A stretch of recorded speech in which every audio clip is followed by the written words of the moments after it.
c'est Stéphane, votre ingénieur consultant en système d'information.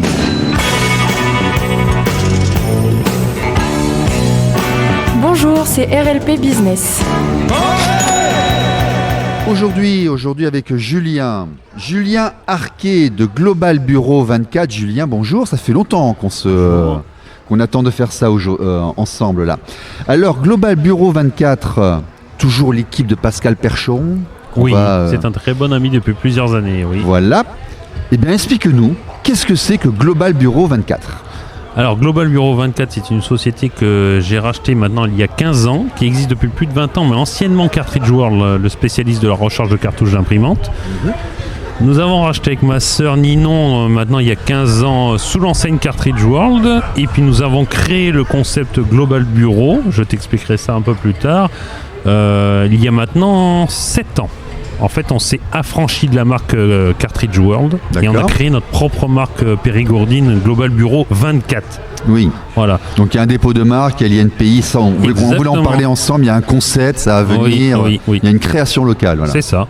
Donc en fait, voilà, ça fait maintenant 7 ans. On voulait marquer notre ancrage dans le ciel périgourdin et prouver que nous sommes des acteurs locaux de la cartouche et de l'imprimante. Oui. C'est pour ça qu'on a rajouté ce 24 griffonné. Bien sûr. Voilà, et puis on est très content et on véhicule notre image de marque maintenant sur Périgue et Bergerac pour l'instant.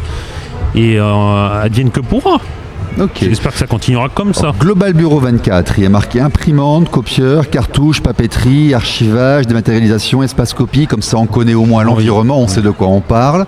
Par contre, tu as des spécificités. Oui. Tu es à la fois, je crois, dans l'abonnement annuel et dans le recyclage. Oui. C'est bien ça ? En fait, le cœur de métier, c'est l'imprimante et les cartouches d'imprimante. Donc pour les particuliers, on va aller de l'imprimante grand public jusqu'aux multifonctions. Mais notre cœur de métier, c'est de vendre de la cartouche rechargée ou compatible à notre propre marque.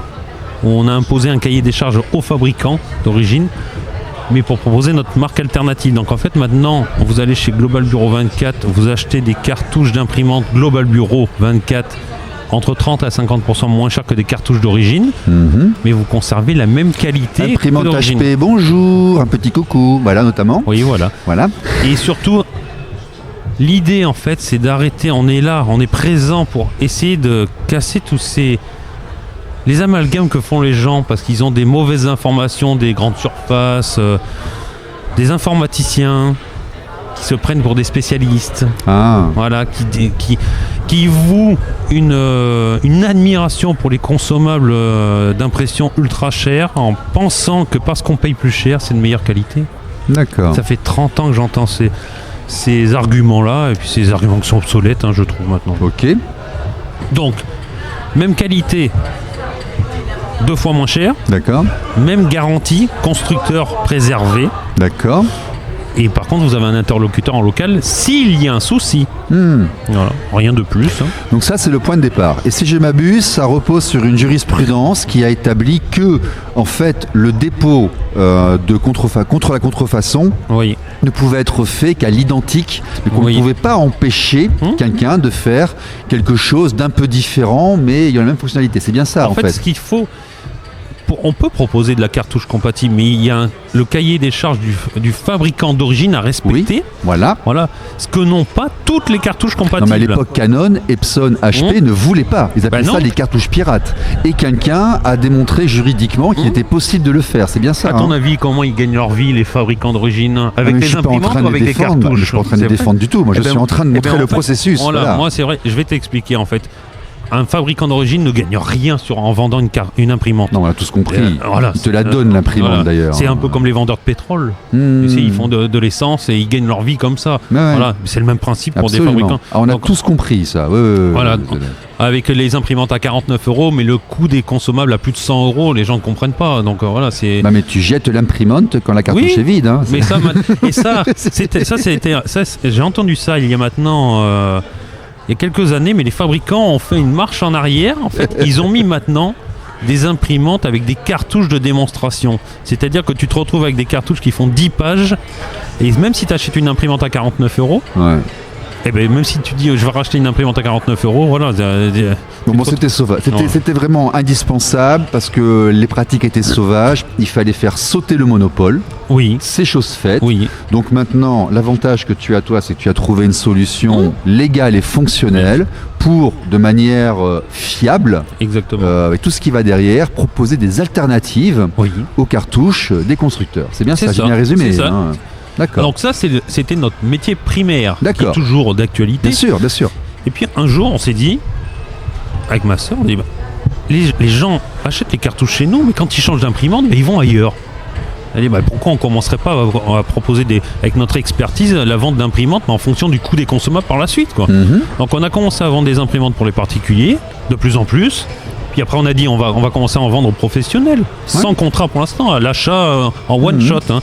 Et puis on a commencé à se développer comme ça, on a acheté un magasin plus grand, et par la suite, on s'est dit maintenant, le marché évolue de l'imprimante, les entreprises, ils ne veulent plus s'embêter, on va leur proposer un forfait unique, où ils auront une mensualité par mois, comprenant la machine, les consommables en illimité et l'entretien de la machine. D'accord. Demain, tu as une ennui avec ta machine, t'appelles qui ? Personne. C'est d'ailleurs très pénible. Voilà. Mais oui. Donc nous, dans ce forfait-là, ça commence à partir de 19 € par mois pour une entreprise. Ils nous appellent autant qu'ils veulent. Julien, le scanner ne fonctionne pas. J'ai fait tomber l'imprimante, elle est cassée. Tout est pris en charge. D'accord. Tout. D'accord. Ok, donc en fait, mise en place d'une marque, une alternative légale. Bien une sûr. fois que le monopole des constructeurs et des fabricants est tombé, un système de leasing, d'annualisation ou mensualisation de services, avec y compris la maintenance. Exactement.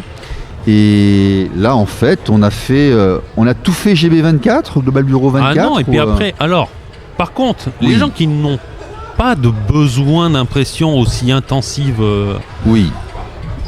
plutôt que d'acheter une imprimante ou de louer une imprimante et tout, on a mis en place un service d'impression autonome au magasin. D'accord.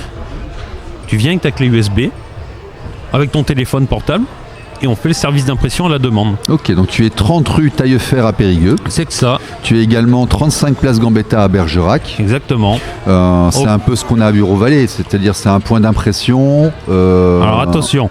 Pardon. Je dis ça parce que comme c'est à côté de chez moi, je vais là-bas avec ma clé USB et j'imprimante en noir et blanc ou en laser tout seul. C'est ça. Mais là, on a été plus loin encore. D'accord.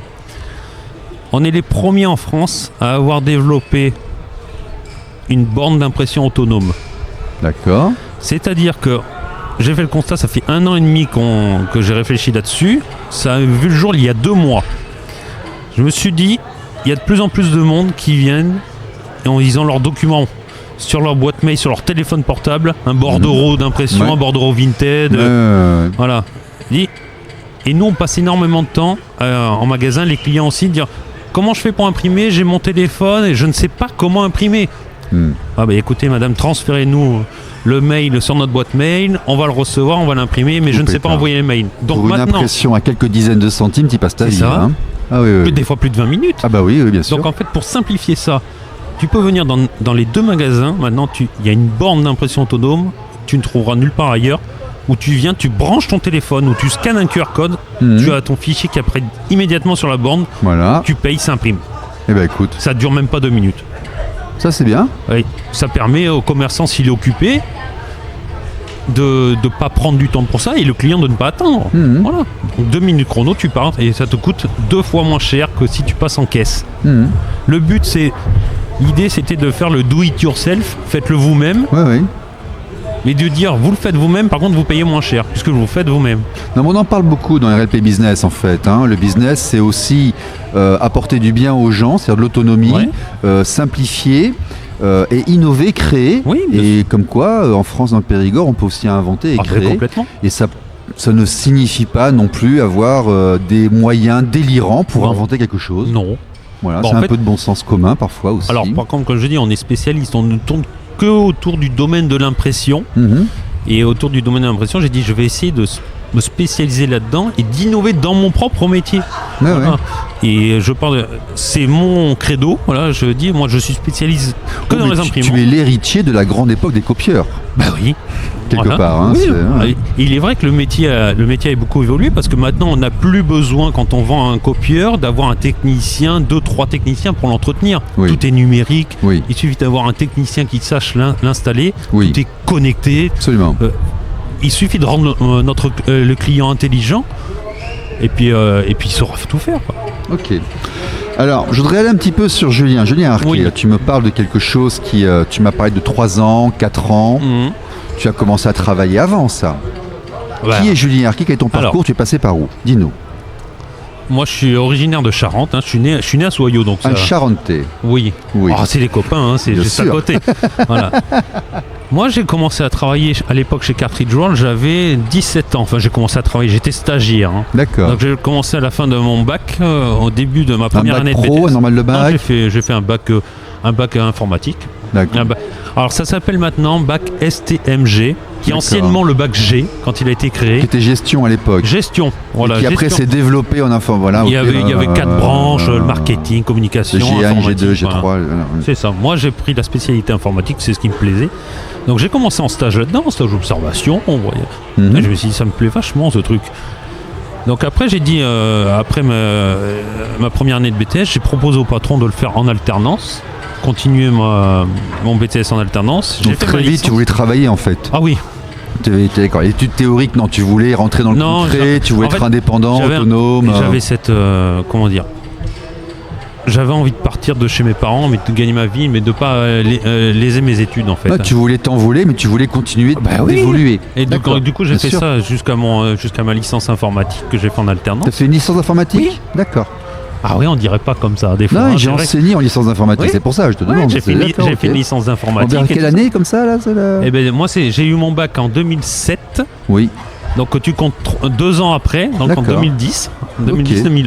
Oui, donc tu as fait du Meurice, tu as fait du SQL, tu as fait un peu de C, du PHP. Ce que je n'aimais pas du tout. Oui, d'accord. Pourquoi tu l'as fait? C'était pas ça. Parce que pour avoir la licence, on est obligé de passer par là.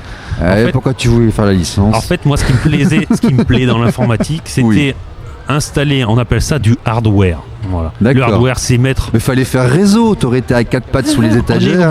On est obligé d'en passer par développer des codes. En fait, j'avais cette image.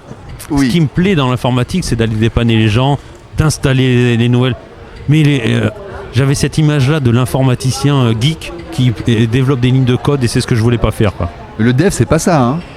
Le dev, on a toujours cette image-là. Moi, j'ai cette mauvaise image-là. Oui. Voilà, donc j'ai voulu faire installer. C'est pour ça que je me suis tourné après vers le monde de l'impression, parce que c'était vraiment de l'installation physique, connexion physique.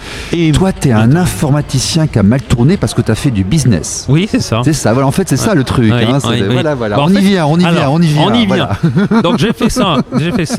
Pendant 3 ans. Après, si je racontais ma vie, j'ai voulu continuer, mais le patron n'était pas en période d'embauche à l'époque. Oui. Donc j'avais ma fille qui allait naître et tout. J'avais 23 ans.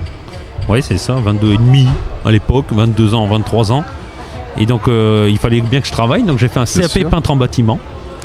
De la licence informatique, t'es passé... Ah oui. J'ai voulu apprendre un métier. En 2010, ça n'embauchait pas l'informatique?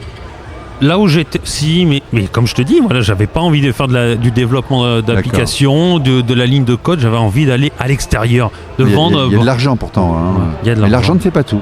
Oui. L'argent ne fait pas tout. Je peux comprendre, mon choix de carrière n'a jamais été basé sur l'argent. Je peux comprendre. Voilà. Mais donc, après, j'ai dit, je vais faire un CAP peintre en bâtiment chez Jean-Michel Lavaux. Donc, il m'a fait confiance. Ça m'a plu. D'accord. Pendant 2 ans, j'ai fait ça. J'ai fait le concours de meilleur apprenti de France 2 années de suite. J'ai été médaillé 2 années de suite, médaille de bronze. Et après, écoute, on va dire que c'est la vie qui a fait ça.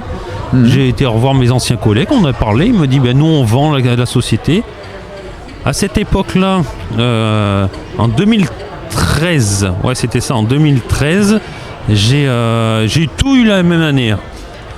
J'ai ma mère qui est décédée d'un cancer généralisé. J'ai perdu mon boulot. J'ai passé des entretiens d'embauche, ma voiture a explosé. Les emmerdes arrivent en escadrille, c'est toujours comme ça. Mon fils, parce que j'allais avoir un deuxième enfant, donc mon fils, il est né à 6 mois de grossesse, donc il était très grand prématuré, il est né à Bordeaux en catastrophe. Beaucoup de stress. Voilà. Et bien à la fin de l'année, j'ai dit, moi je vais me mettre en indépendant. On a racheté. Madame est restée quand même? Ah oui. Bien. Oui. Bien. Et donc... faudra en tirer des conséquences, parce que bon...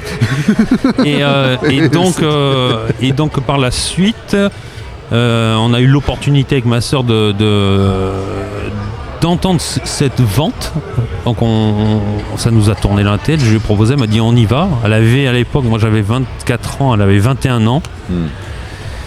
Donc on a fait le tour des banques, le tour des banques et il m'a dit tiens-toi bien, on avait 100 000 euros d'apport pour un budget à 200 000 euros, donc on avait 50% d'apport perso. On a eu 9 sur 10 banques, on a eu 9 refus parce que trop jeune. Tu avais quel âge d'ailleurs? J'avais 25 ans. Et tu avais déjà 100 000 de cash en fait, avec le décès de ma mère, elle m'a été fonctionnaire d'État. D'accord, ok. Voilà, oui, tu as eu un apport familial contraint, d'accord. J'aurais pu. Oui. Pendant quelques années, vivre tranquille, à rien faire, dépenser de l'argent. Oui, parce que l'argent s'évapore, il ne reste rien. Oui, mais c'est ridicule. Tu sais, t'en as beaucoup qui touchent une somme d'argent et qui bouffent tout. Nous n'avons aucune éducation financière en France, donc effectivement, beaucoup de gens vont gaspiller. Et donc nous, on a tout réinvesti, c'est-à-dire qu'on a, comme on dit, on a pris énormément de risques. On s'est dit si on investit tout, on va tout perdre, on pourra toujours vivre, mais on n'aura plus d'héritage familial. Donc on a tout investi, notre héritage familial avec ma sœur cadette dans la société. Donc c'était un investissement humain énorme aussi, parce qu'on s'est dit... tu jouais ta vie quelque part. Ça on l'oublie de le dire, mais l'entrepreneur joue son existence, joue son patrimoine. Eh bien oui, on n'avait plus rien du tout. Absolument. Voilà, on était locataires tous les deux, donc on n'avait même pas d'apport pour une maison. Donc on a fait... on est content, parce qu'on a bien fait progresser la société, tu vois, même pas en l'espace d'un peu moins de 15 ans, on a fait x8. Donc on est content. En étant sympa avec les gens, les accueillant, les renseignant. Voilà, et t'as volé personne? Comment? Et t'as volé personne? Non, parce que j'ai plein de discussions à l'entrepreneuriat. Qu'est-ce que tu penses de ces gens qui veulent prendre tout l'argent pour eux, tout ça et tout? Je dis non, vous n'avez pas compris les enfants. Non, mais l'entrepreneuriat, c'est pas ça. L'entrepreneuriat, c'est aussi pour réussir à être propriétaire, pour avoir son espace, ne pas dépendre de quelqu'un. De toute façon, moi, j'ai ma grand-mère, je vais te dire quelque chose. C'est pour se libérer de contraintes aussi. L'entrepreneuriat, on le voit comme un escroc, un capitaliste qui va avoir un requin qui va penser qu'à l'argent. C'est très français ça. C'est très français. C'est très français. Mais ma grand-mère qui était socialiste, je m'en souviendrai toute ma vie, m'a dit tous les gens au monde sont capitalistes. Pourquoi? Parce que tu achètes une maison, tu achètes une voiture, tu vas essayer de la conserver le plus longtemps possible et de faire prendre de la valeur. Bon, la voiture, c'est pas le bon exemple. Mais la maison, je comprends. Mais la maison, l'immobilier, c'est parfait, c'est le véhicule parfait pour tout le monde a une petite part de capitaliste. L'entrepreneur, il faut pas oublier, moi j'ai toujours fait mes études et tout, on m'a toujours enseigné qu'une entreprise est là pour faire du bénéfice, sinon elle n'est pas vouée à exister. Non mais attends, dès qu'on dit bénéfice, les gens ont peur, mais là le bénéfice, c'est ta fiche de paye quelque part, le bénéfice, c'est la maison que tu vas acheter, c'est l'éducation de tes enfants. Mais moi j'ai jamais vu quelqu'un travailler pour la gloire de toute façon. Ah bah non, même ceux qui critiquent l'entrepreneuriat, généralement, eux... Mais c'est parce qu'ils ont l'image des commerçants, peut-être des années 70, 80, qui avaient une très bonne qualité de vie. Non, c'est qu'en fait, si tu veux, à la base du raisonnement, l'entrepreneuriat et autres est assimilé aux énormes structures qui faut pas oublier. C'est pas nous, ça n'a rien à voir. C'est la grosse différence avec 100 ou 200 ans, si tu veux, c'est qu'aujourd'hui, avoir son outil de production et, créer sa société, c'est aussi être quelqu'un d'origine populaire. Bien sûr. Et c'est la grosse innovation par rapport à 100 ou 200 ans en arrière. Après, comme tu dis, c'est très français. Le problème en France, comme on va dire, c'est pas un problème, c'est un état d'esprit. Ouais. J'ai déjà entendu ça. Quand on n'y arrive pas, on est souvent envoyé une image de raté. Par contre, quand on réussit, on est un voleur. C'est comme ça, il n'y a pas de juste milieu. On n'arrive pas à... je ne sais pas pourquoi, c'est comme ça. Qu'en dira-t-on? Aux USA, on dit, de toute façon, nous... Enfin, quand j'avais mon entourage entrepreneurial, là quand j'étais expatrié, on avait tous une boîte à perte.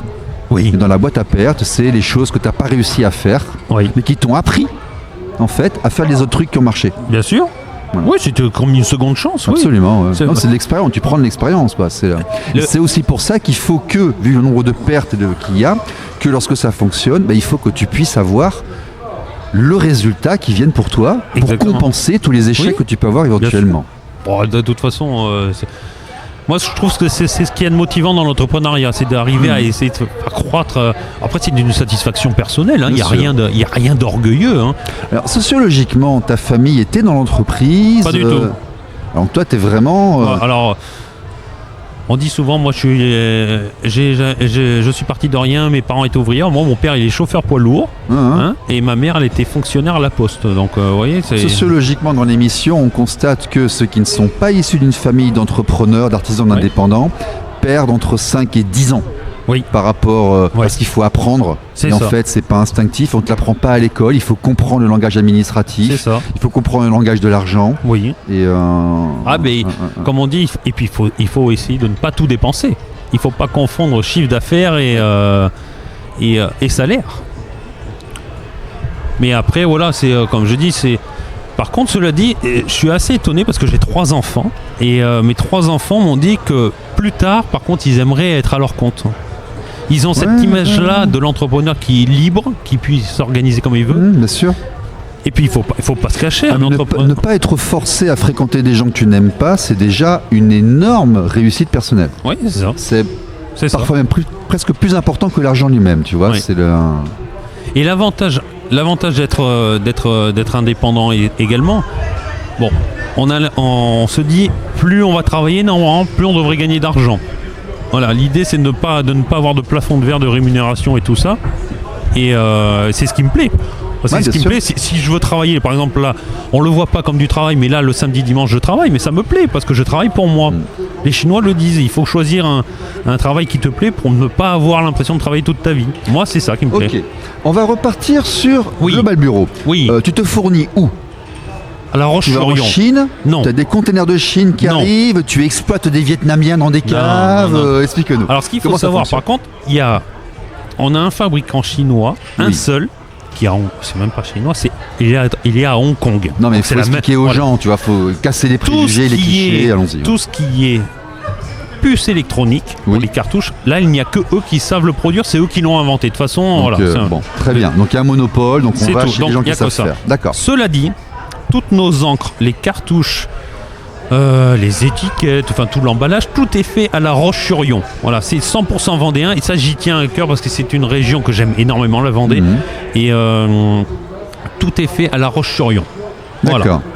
Tout est 100% français, mis à part quelques puces que je donc commande en Asie. Les puces, les capteurs là, qui sont sur les cartouches, qui sont obligatoires, mais l'emballage de la puce, l'encre, tout est donc français. Toute la chimie, tout est français. Ce qui veut dire que tu n'as pas de transport à payer, tu génères pas non plus de carbone, la pollution. Ok. Global Bureau 24, vous êtes combien ? Tu as des employés ? Alors oui, je suis associé avec ma sœur Ninon, on est à Périgueux. Donc 2 gérants associés. Voilà. Vous avez des employés personnels ? Oui, on a un salarié à notre magasin de Périgueux. Donc on est 2. À Bergerac, on a un salarié, Alain, qui est là depuis plus de 15 ans. D'accord. Bientôt, il va prendre sa retraite, le pauvre. D'accord. Enfin, le pauvre, surtout nous, parce qu'il va nous manquer dans 2 ans. Et on a un responsable du magasin de Bergerac, qui est mon beau-frère, parce qu'on travaille en famille. D'accord. C'est le mari de ma sœur. Ah, il y en a qui disent que c'est dangereux de travailler en famille. J'ai jamais vu les Asiatiques se plaindre pour l'instant. C'est une excellente réponse. Voilà. Non, nous on est très heureux et on avance bien. Après, beaucoup de gens disent que le passage au premier salarié est un cap. Oui. Moi je voulais travailler en famille, je n'ai confiance qu'en ma famille. C'est peut-être un petit peu restrictif, mais après on a un excellent salarié là. Et c'est pour ça qu'on va le regretter dans 2 ans parce que c'est quelqu'un de bosseur.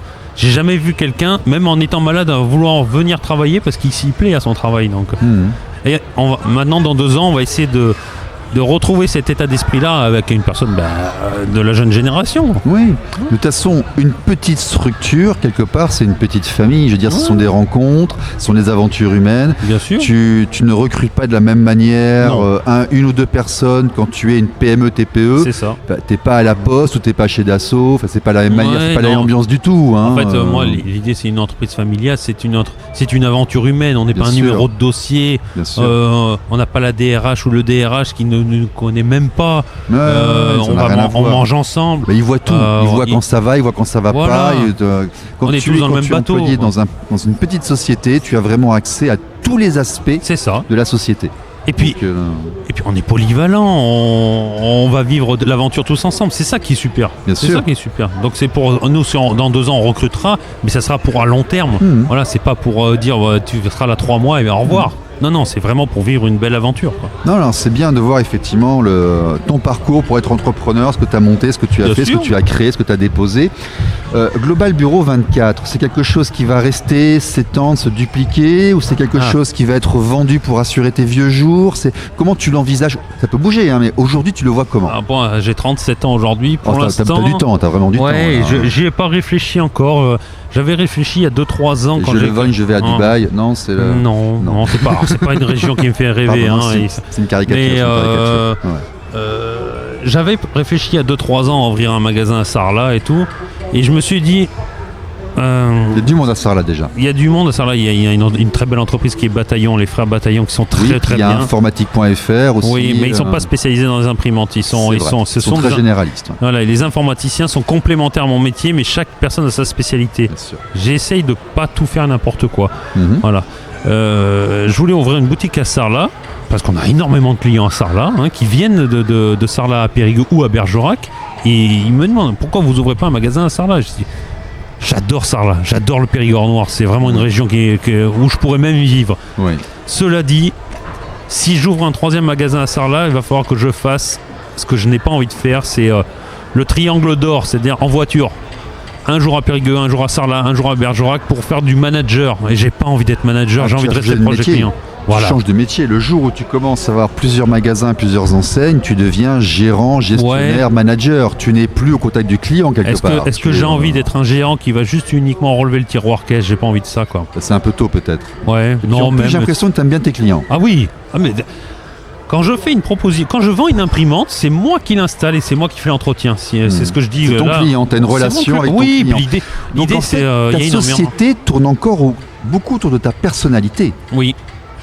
Enfin, de ma famille, parce que... Oui, mais c'est encore, on va dire, la personne devant, les gens ils viennent et les gens, quelque part, ils achètent du Julien Arquet. Oui, c'est vrai. Donc c'est pas encore de la transmission que tu vas faire. Non, pas encore. Elle est encore attachée à ta personne. J'ai pas encore réfléchi à ça. Alors, je suis un homme de projet.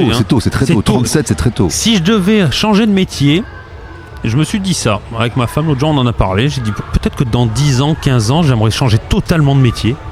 L'idée, ça serait moi plutôt de partir peut-être dans le sud de la France et d'acheter un camping où j'aurais changé, je sais pas. Oui, non, mais il n'y a pas que l'informatique et les machines dans la vie. Non, mais puis après, moi, je dis, c'est une aventure humaine, et puis, je sais pas. Peut-être qu'un jour, on voudrait être peinard, quelque part, c'est une possibilité aussi. Pour l'instant, je suis très heureux dans ce que je fais, je prends vraiment beaucoup de plaisir et tout.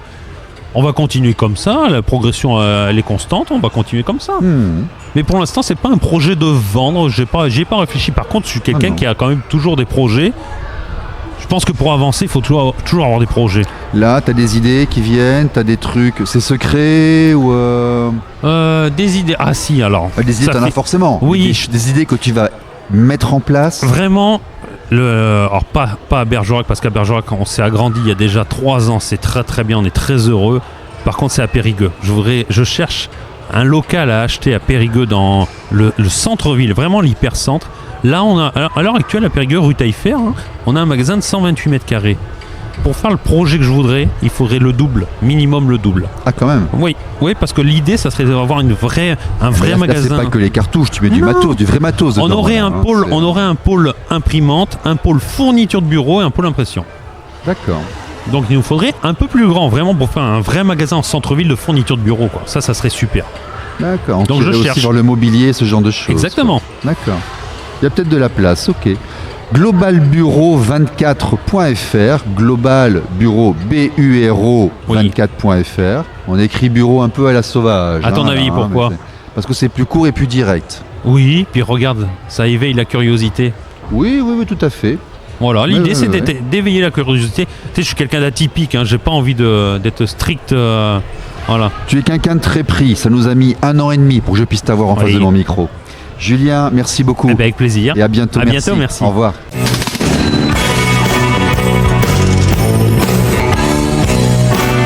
RLP Business. RLP. Radio libre en Périgord.